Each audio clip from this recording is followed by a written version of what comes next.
میرے سمیت کسی خطیب کو، کسی نعت خان کو یہ گھمنڈ نہیں ہونا چاہیے کہ یہ میرے لیے آیا ہے. یہ ہے رسول اللہ کے لیے. آپ کے اسی پنڈی کے ایک مشہور خطیب ایک بار ہمارے قصور کے علاقے میں آئے، آج کل وہ پیر بھی ہیں، تو انہوں نے کوئی تحریک کے خلاف بات کی تو حضرت کو آ کے کسی نے شکایت لگائی بچوں نے کہ جی ہم نے تو انہیں بلایا تھا، لیکن انہوں نے تحریک کے بارے میں بات نہیں کی، الٹا بلکہ جب ہم نے چٹ لکھی تو انہوں نے یہ کیا تو حضرت نے میرے سامنے انہوں نے کہا کہ تم بھی تو صرف اس لیے چپ کر کے بیٹھے رہے کہ چلو 50,000 دیا ہے تو چلو اب جو کہتا ہے سن لو. اگر تمہارے اندر غیرت ہوتی تم کہتے مولانا صاحب پیسے آپ کو دے دیے، آپ گھر تشریف لے جائیں، وہیں کھڑے ہو کے 10 منٹ جب بیٹھ یا رسول اللہ کے نعرے لگا کے دعا کر کے آ جاتے تو یقین مانو کہ اللہ بھی راضی ہو جاتا، اس کا حبیب بھی راضی ہو جاتا. اب یہ قوم اسی بات پہ کھڑی ہے کہ بھائی مولوی صاحب آپ اگر آئے ہیں اور لبیک کی بات کر رہے ہیں، رسول اللہ کی بات کر رہے ہیں، بسم اللہ ہم آپ کو سن رہے ہیں، ورنہ فاروق الحسن صاحب یہ آپ نہ سمجھے کہ آپ کی تقریروں کے لیے آئے ہیں. ہم آئے ہیں رسول اللہ کا ذکر سننے کے لیے، ہم آئے ہیں حضور کے نعرے سننے کے لیے. ہم لبیک یا رسول اللہ کے نعرے لگاتے ہیں تو ہمارا راجہ راضی ہو جاتا ہے، طبیعت خوش ہو جاتی ہے.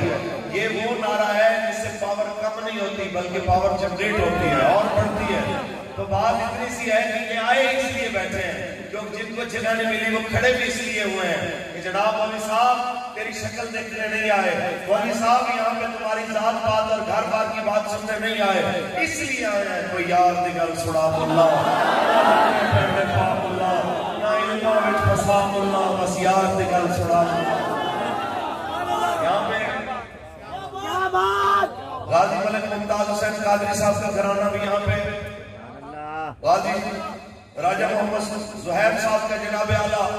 ان کا گھرانہ بھی یہاں پہ جناب اعلیٰ عرفان محمود شہید کے جناب اعلیٰ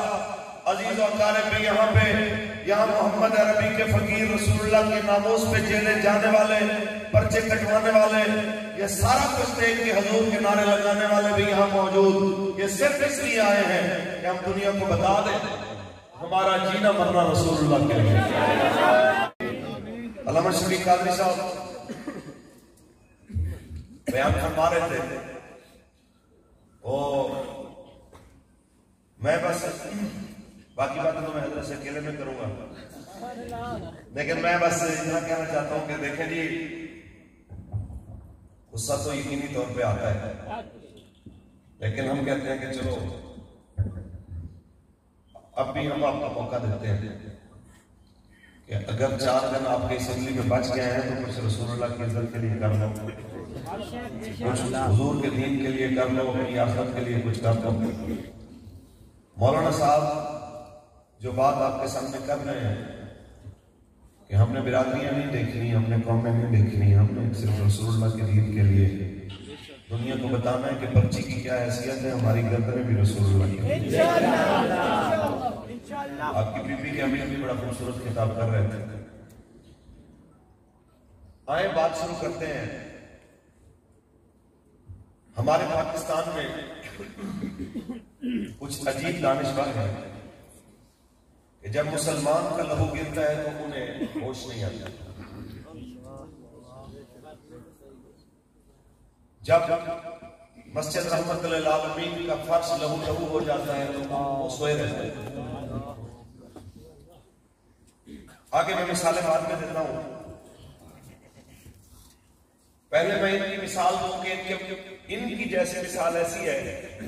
کہ شیخ سعدی رحمت اللہ تعالیٰ علیہ نے گلستہ یا غالباً وسطی میں ایک حکایت لکھی ہے کہ ایک لوہار کا کتا تھا، جب وہ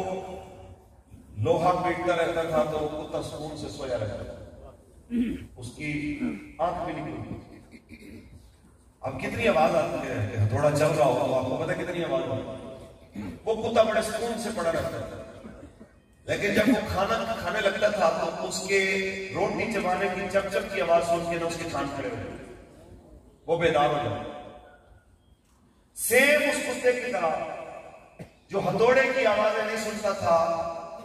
لیکن روٹی چبانے کی آواز میں اس کے کان کھڑے ہو جاتے تھے، بالکل اٹھ پڑتے تھے۔ ہمارے پاکستان کے لبرلز، ہمارے پاکستان کے میڈیا کے اوپر بیٹھے ہوئے کچھ ایسے انسان نما بیڑیے،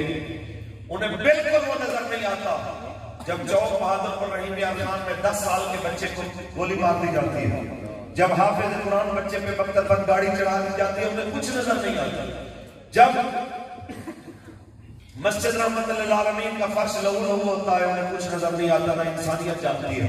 کراچی میں 7 بندے شہید ہو جاتے ہیں انہیں کچھ نظر نہیں آتا، یہاں پہ لیاقت باغ میں جناب اعلیٰ نوجوان بچے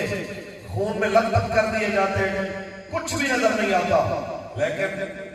اگر کوئی ایسا واقعہ ہو جائے کہ جس کو کسی نہ کسی رنگ میں ڈھال کر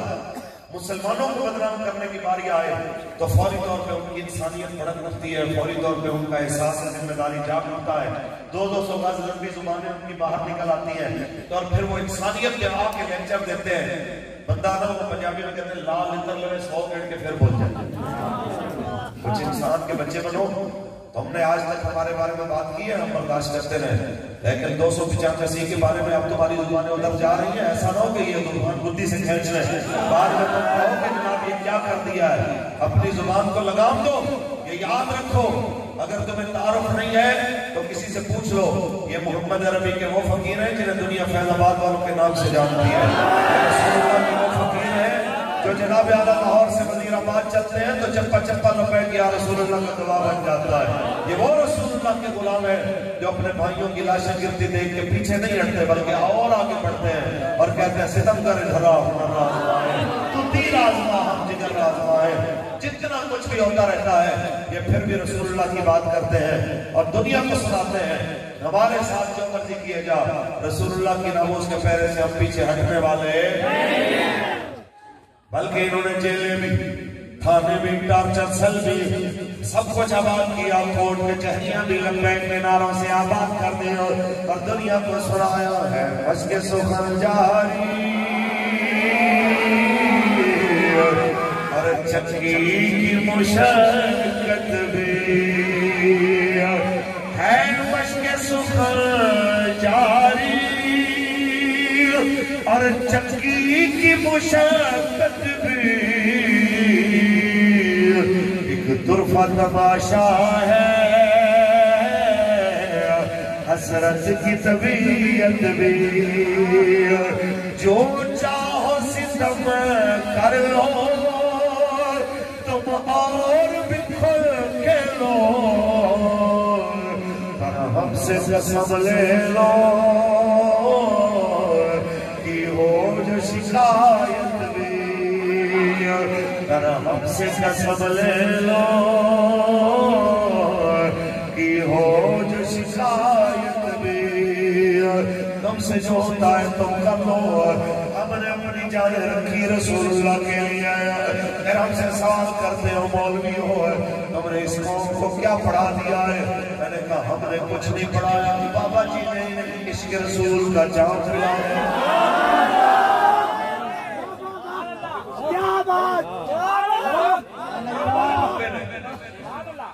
جناب اس قوم کو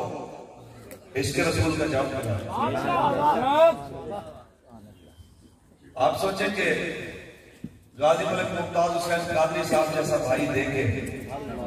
پھر اس کے بھائی آگے بیٹھے ہوں، بھائی گیا ہے ہم بھی آ جاتے ہیں،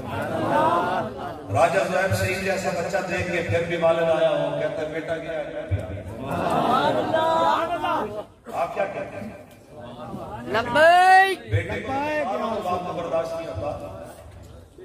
بیٹا رسول اللہ کے نام پہ باہر کے کہہ کے وہ بھی حضور کے لیے ہے۔ آپ سوچیں آپ کو ہمیں اتنی لالچ ملتی ہے، جنہوں نے اپنے خون دی ہیں، جنہوں نے اپنے عزیز دی ہیں، ان کو کتنی لالچ ملی ہوگی کہ اس پارٹی میں آ جاؤ، ادھر آ جاؤ، ادھر آ جاؤ، لیکن آفرین ہے ان لوگوں کہ جو کچھ ہوا وہ آج بھی لبیک کے ساتھ بڑی کوشش کی ہے کہ ہمارے خلاف جناب ادھر سے بولو ادھر سے بولو ادھر سے بولو، لیکن جیل سے جو بھی آیا ہے لبیک کے نعرے لگاتا ہوا ہے۔ بلکہ ہم نے بڑا عجیب معاملہ دیکھا، کوئی ایسے مکاتب فکر والے لوگ بھی ہمارے ساتھ بند کر دیے گئے جن کا ہمارے ساتھ تعلق نہیں تھا،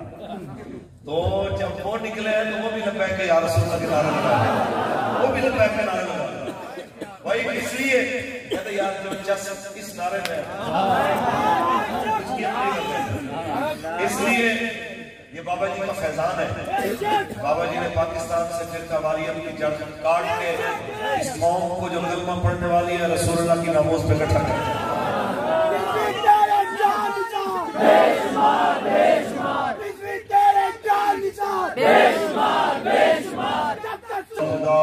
ختم نبوت زندہ باد، زندہ باد، تاجدار ختم نبوت زندہ باد، زندہ باد۔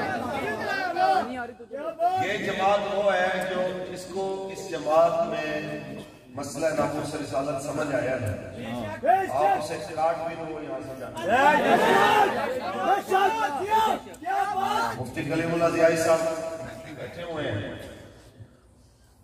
ہم نے اپنی آنکھوں کے سامنے ایسے مناظر دیکھے، یقین مانیے کہ تحریک میں اللہ نے وہ عظیم لوگ پیدا کیے کہ فاروق الحسن ان کے قدموں کی خاک پہ قربان ہے تو کچھ بھی نہیں ہوگا، بڑے بڑے لوگ ہیں۔ میں تو سب سے بزدل بندہ ہوں، سب سے چھوٹے دل والا،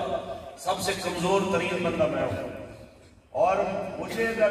اللہ تعالیٰ نے حوصلہ دیا ہے